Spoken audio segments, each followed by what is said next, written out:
name is Mbotela, and I love people. I love to travel, I love to read, and I love to take care of my adult children. That's what I love to do. I call myself, I say on my tombstone, I'd like to say I'm Mbotela and I'm an encourager. So that wherever I go, I bring light. I love color. Yeah. The coincidence of Yes, red yes. today. Yes. You know that I love to bring to color my world. Yeah. And even in my books, I see that how I design them. It's always lots of color. Yes. So your first book. So my first book is on relationships, and I'm sure you guys will be like, yeah. It's called the 26 interlocks of bricks and weaves. Where? Interlocks. Basically, there's bricks that are like red bricks, and then there's the 26 is written in weaves, and they're all colored. It's like weaves, literal knitting strings, lots of color. Yeah. And so the bricks are about the guys. They're hard. They're muscular. Okay, I know some of you are not muscular, but you know that's what it denotes. Yeah. And sort of brings the outer shell of relationships, which is the covering that guys should bring to a relationship. Yeah. And then the ladies are the weaves, because ladies. I'm also a lady. Let me be careful here. But we're weaves, they're colorful. Yes. But the weaves are basically that we connect differently. Yeah. Whereas the guys come, I think, with more structure. And I know it's you can be stereotype about it. Yeah. Because some guys are not quite like that. And even the ladies, sometimes they can be very, brick-like. Yeah. But weaves, generally, the women like to touch this, to feel this. And so you weave around stuff. Yeah. So even within a relationship, the way you will work through that relationship is by weaving through. Yeah. So that's what it talks about. And the 26 is the letters of the alphabet. So it's 26 interlocks of bricks and weaves. So it's the letters of the alphabet A to Z. Oh. And so I give a tip on A all the way to Z. Okay. About how you can actually get to meet someone that you can be interlocked with for life. Yeah. Oh wow, that's a beautiful book, and you'll tell us how our viewers can buy it. Sure. What was the highlight when you wrote that book? What's the one thing you said in the book that you wish you knew? That I wish I knew. Yes, when you started dating in your early years. The one thing I wished I knew or maybe had done was to have complete knowledge of this person. I guess you cannot really get to fully know. Because even people change. And we all change. But I really think that in relationships, and it's not always emphasized, the need to know somebody for who they really are, I think is very key in relationship. Why I say that is, I think that we get into relationships and instantly wanted to have the romantic angle, or you're just swooning and it's like wow. Yeah. But I think the foundation, pretty much like in knowing God, there's a place to know this God that you want to trust in. I know him to be this, I know him to be that. And I think that's something that I emphasize in that book. And I also wish I knew. Yeah. It's just a flag. Yeah. We'll color it white in marriage. Yeah. And you see, knowledge comes from the word knowing. And that red flag is exactly the point, that if you don't know, what you don't know is actually what kills you. And we say knowledge is power. I emphasize on that in that book, because then knowledge gives you the ability to say, do I still want to go on with it, or don't I? I'm a career guide and counselor, but I started to realize that what you thought you wanted to do doesn't always fit your personality. And also you're just not knowledgeable enough about where you think you want to go. So in my day, I will not mention the year. Okay. Anyhow, in those days, so you finished your first degree in 1992. Yes. Okay. It's okay. Calculate the age. So anyway, what I thought I wanted to do, there wasn't even the market for it. Not by design. I started writing. And started writing for magazines. I wrote for the Parents magazine. I wrote for another Baby and Moms, another one that was called Family, and even the magazines. Then I started to realize at some point I thought maybe I should start a magazine as I grew older. That they were hard business, because a lot of times magazines, you run them through advertising. So I didn't really go into the filming. I started realizing I don't even enjoy actually looking through a camera and doing stuff. But the more I wrote, the more I realized I actually have a very natural flair to write. Okay. So that's kind of how I got into it. Then when I was expecting my firstborn in 1999, the one who's 25, okay, I would sneak downstairs, because we had a desktop in one of the rooms downstairs, and I would write. I started writing a devotional. But now fast track, now later on, because I was in the communications field, I started writing for the newspapers, and even went into a point there where I homeschooled my children for like 11 years. Wow. And so again, it was all because I am an encourager. I also am a person that thinks outside the box. I realized that I was sort of taking panya-like routes. But really I was just getting into the purpose of God. And so I started to write for newspapers. I did some radio work. I also did radio. I liked to talk.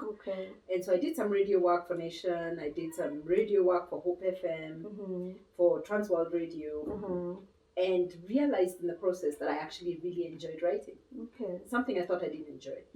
And so in that realization, I started to help other people to write.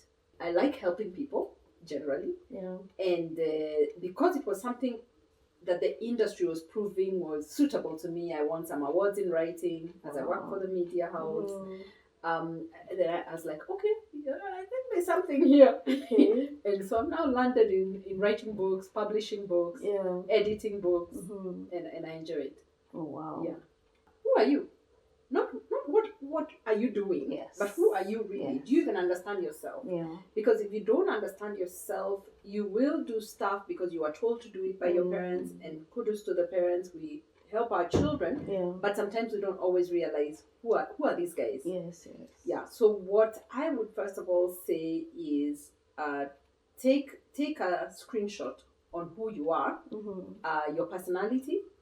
What is it you really want to do? Not just it's not just about making money and doing something where you're told this is where the money is. It might be where the money is, you don't enjoy it one bit. And of course, come to me and I'll help you out. Help you understand your purpose, help you understand how to even move causes. Sometimes I remember helping one young lady at Riara University.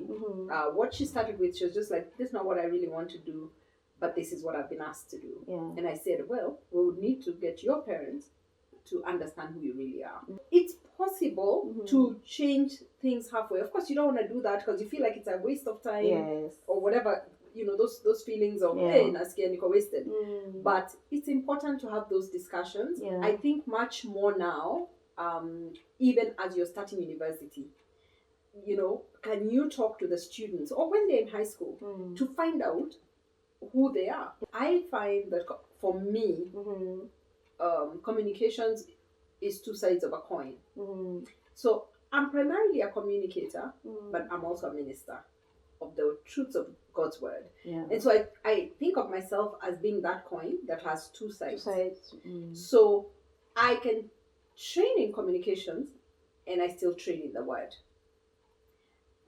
So that's why I say maybe I wouldn't call it quite a shift. I'll just say that I work both of them. So when I'm writing, I am in an association, for example, that's really ministry in the sense that it's a Christian association. It's called Kenya Faith Writers Network.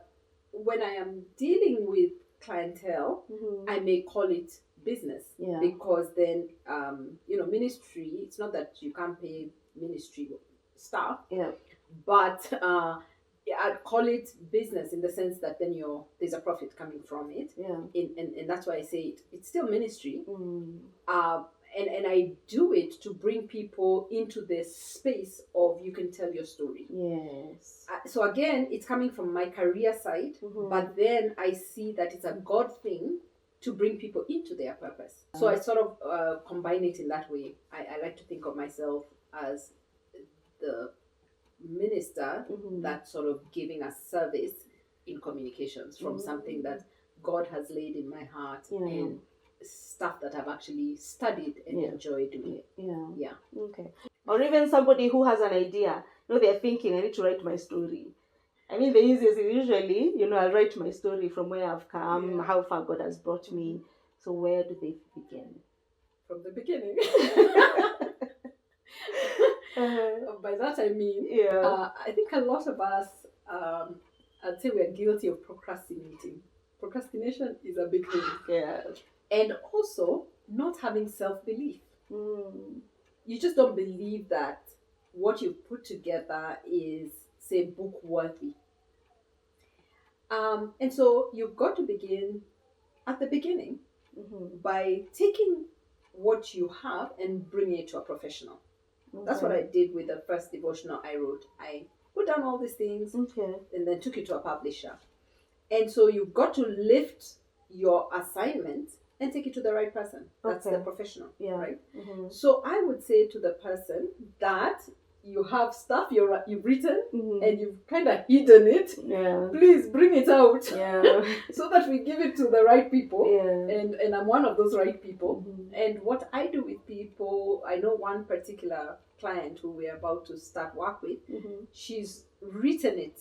She's put it down in handwritten, but now she needs to put in her computer because then it would be hard to sort of look at something when it's handwritten. But then if it's on the computer, then you're able to look. And so ordinarily what I do is I'll tell some people come and they've already written the whole draft. So that means that I'm looking at it to see, is it properly arranged? What's the structure? How do we edit it? And basically that's the work involved. And then do they want us to publish it or do they just want us to edit it? Again, people are different. You want different services given to you. But then the person who, back to what you were saying, they've already written it. Then they need to get it, transcribe it, get it to the professional, and have it read and analyzed to see. Is it book worthy? What is missing? What are the gaps? And those are the sort of conversations you have to bring the book into fullness. Because just as you know, a book has a beginning, a middle, and end. But then how do you get those chapters so that they flow? Then you need someone who's actually skilled to do it. So how can someone tell whether their stuff is book worthy? By bringing it to the professional. So you guys do that. Do that. Bring your book to the professional. Help has arrived. Help has arrived in the form of Mbotela. So if you have a book, you have a draft and you've been wanting and meaning to publish or write, you can just have a conversation with her and she'll be able to help you. And I am one of those people. Every year I plan to write a book. Now, I've also procrastinated on one or two, and I started my first one in 21, meaning that by 24 I should have 21, 22, 23, 24 books, but I have 3, meaning in 1 year that I also sort of set aside my goal. But what also helps, and for the audience to know and for you to know, is that because of being in an association where we keep each other accountable, so that in January, we start to talk about what's the topic on your book. By April thereabout, you have the first draft of your book. To make sure that my book is ready on time. And the deadlines are strict. So the normal human, you can be busy doing so much else. And that's why procrastination comes, because you're just not focusing on one thing. So I know that I already know the title of my book, that by the end of by November this year, it will be ready. And it's not because I'm so great and I don't procrastinate, but it's because now I know that there are timelines that are holding me in, and I've got to now think, I've got to put my outline in place, Yeah. and then start to work. Yeah. Writing is hard work. That's the truth. Yeah, true. It's not, you don't just sit and dream and just write. You know, Mm. some people, I've done ghostwriting for some people, and what ghostwriting means is basically you come, you tell me what you want to write, and we sit for hours and we'll write or type or record it, put it down. Okay. You know, you can write for someone else, but the book is still yours. So if I have an idea, but I'm not a good writer, we can have a sit down. I Precisely. tell you everything because it's easy to speak, but writing again can be a challenge for some people. Okay, exactly. So you can do that as well. I do that. You do that. I do that. That's called ghostwriting. That's ghostwriting. Okay. For a few more shillings. Okay. Is it a costly affair writing a book in this nation? It is and it isn't. Okay. Because costly depends on maybe your economic level, but mostly it depends on how much content is being generated. Because the more you write, the more expensive it becomes. Yeah, a smaller book, this is like an 88 pager. Yeah, actually 71.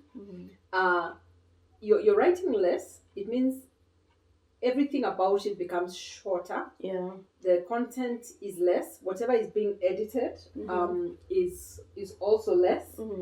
And so, of course, the cost automatically will be less. Yeah. But there is an entry point where you begin to talk about what needs to get done, and what is charged is basically the editing. You charge for your time. Okay. And so if I'm gonna be reading a book that's much huger, then I charge more because it's taking much more of my time. Yeah. And writing and the whole publishing aspect is not just a one-day thing. It's a back and forth. So I've read this. Hey, you need to add this to the book to make it complete, and all that is the editor's work, the publisher's work. So it can take a big book can take even 6 months to a year to write, 2 years, because then you're also, in some cases, I've written memoirs where you're having to interview people. So it's not just now the author or the owner of the book, but it's actually other people. So again, time consuming. Then there's the proofreading. Editing is one thing. Editing, you're looking at the structural things, the language. What should be removed, what should be cut, what should be added. But the proofreading is really looking into it concisely. And again, I outsource editorial services.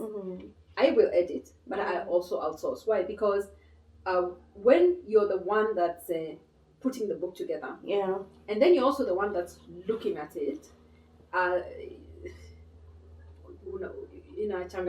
because you have a bias because you're the one who's compiling. Yes. But when you have a second eye, there's people who get even more than 4 editors, depending on how thorough you want it. Okay.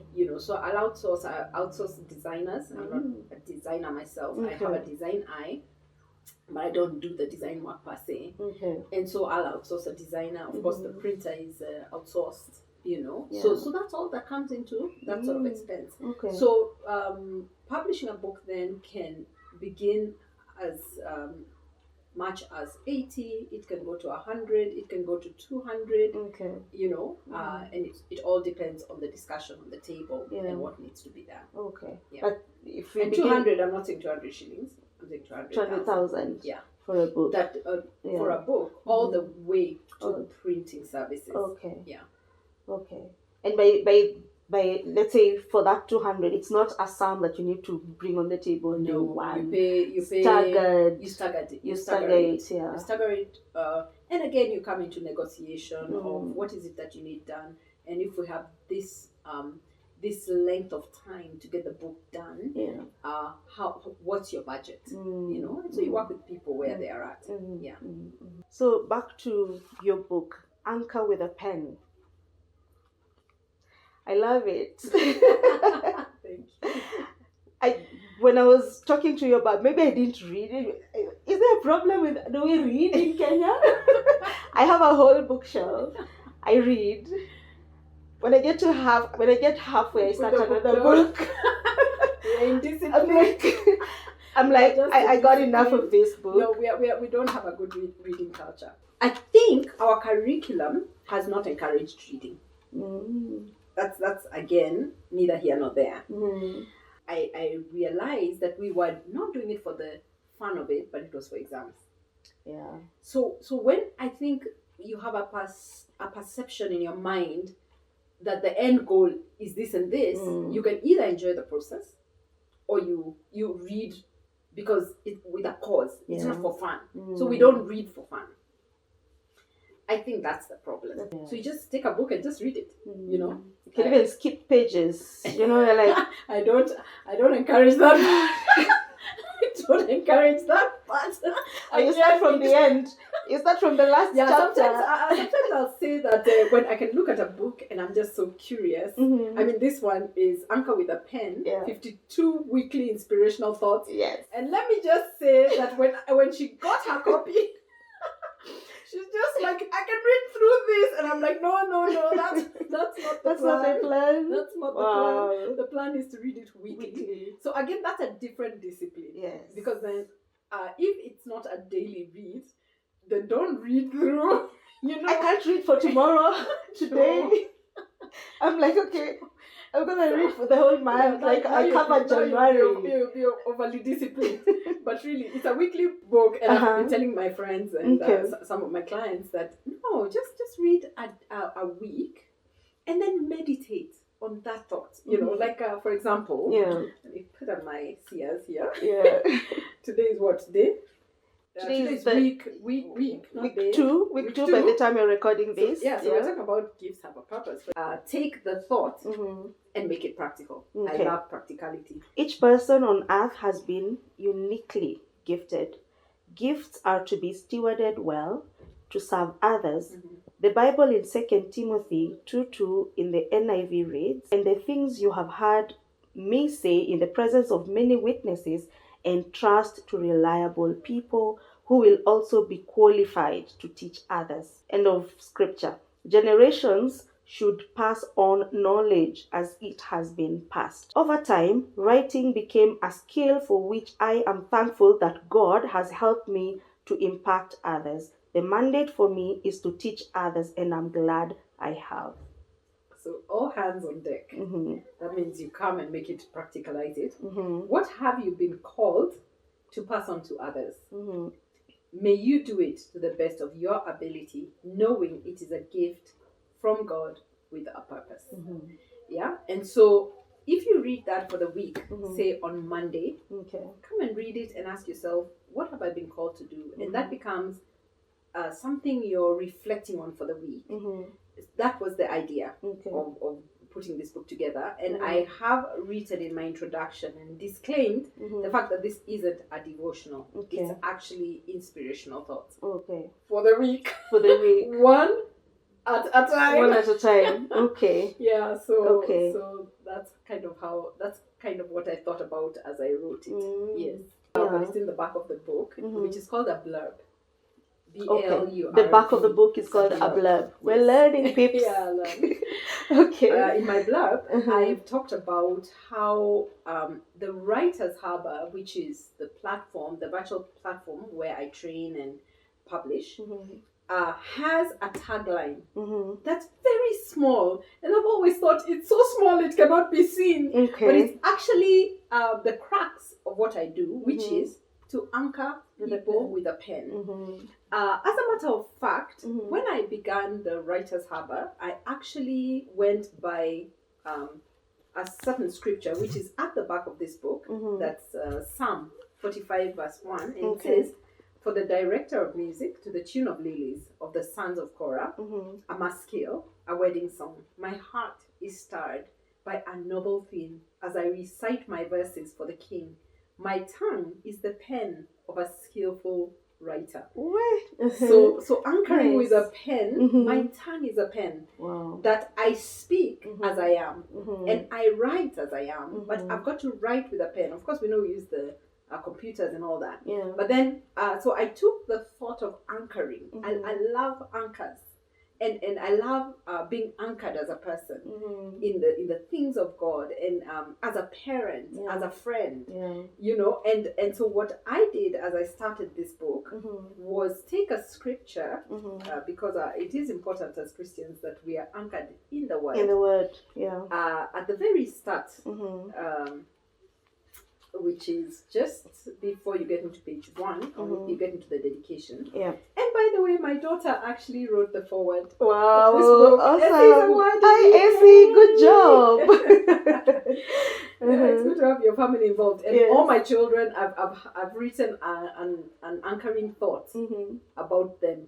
Inside the book, just as part of drawing them in, and encouraging them to write. To be writing. Awesome. Okay, so Hebrews 6 verse 19 to 20, and I won't read all of it, but it starts by saying, "This hope, this confident and assurance we have as an anchor of the soul. Wow. It cannot slip and it cannot break under whatever pressure bears upon it, a safe and steadfast hope that enters within the veil of the heavenly temple, that most holy place in which the very presence of God dwells." So, you know, just that whole aspect of anchoring when these storms and when things are not working right, that's what the 52 weekly inspirational thoughts do. The guy that did it, Kevin, good job. Good job. By the way, very good job. Really good job. So, and it's only going for 550 bob. 550 Like, I was bob. calculating it, I'm like, for 52 weeks, that's like 10 bob. 10 bob per week. Hey, guys. Guys. Yeah, and then I have an EPUB or an ebook. That's just 500. Okay. Yeah. How can people get to you? So people can get to me by calling me on my phone. Okay. I pick up calls 0720 434 999, 0720 434 999, or you can write me an email if you're the email age at The Writers Harbour, all lowercase. The Writers Harbour, and Harbour is the British BOUR. Okay. You know, there's British and there's American English. Okay. So The Writers Harbour at gmail.com. Okay. Or you can get me on Twitter at Ann_Mbotela. Ann is with an E at the end, ANNE. Or you can get me on Facebook, again, Ann Mbotela. Or you can get me on Instagram, Mbotela Ann. Yeah. Have inspired me. Good. And I know there are many people who have been inspired to start. You know, just start. Just start. Just start, and don't rubbish your work. Don't rubbish your work, because it's God who gives you the inspiration to write, you know. And and I should be an encouragement in the sense that I never really liked writing, and now I'm just like, I can just, you know, sometimes I'll just take a piece of napkin. If I don't have, I like to carry paper and pen everywhere I go, so that when I get God thoughts, I write them down. You know, but I'll write on a napkin and just doodle stuff down, and then go put it down, go put it in my computer. I have folders where it's just my books, you know, and you can do it. But you've got to start somewhere. You've got to start. That's my encouragement. Yeah. Just start. And don't rubbish what you're writing. Yeah. So there's no good and bad. And then bring it to the professional. Yeah. And I can tell you, because I'm an encourager at heart, I pretty much work with people where they're at, because I see value in people. And I see that whatever you're writing, whatever your story, it's a beautiful one, because God is the one that's authored it. True. You know? Yeah. So just start. Just start. I will start. So help me God. Just start. Start, and also get these weekly inspirational thoughts. It's actually really cool, because I can have it every Monday. You can just have a routine that every Monday you read it, and you have these thoughts to work with the whole week. As a man thinks in his heart, so is he. Yeah.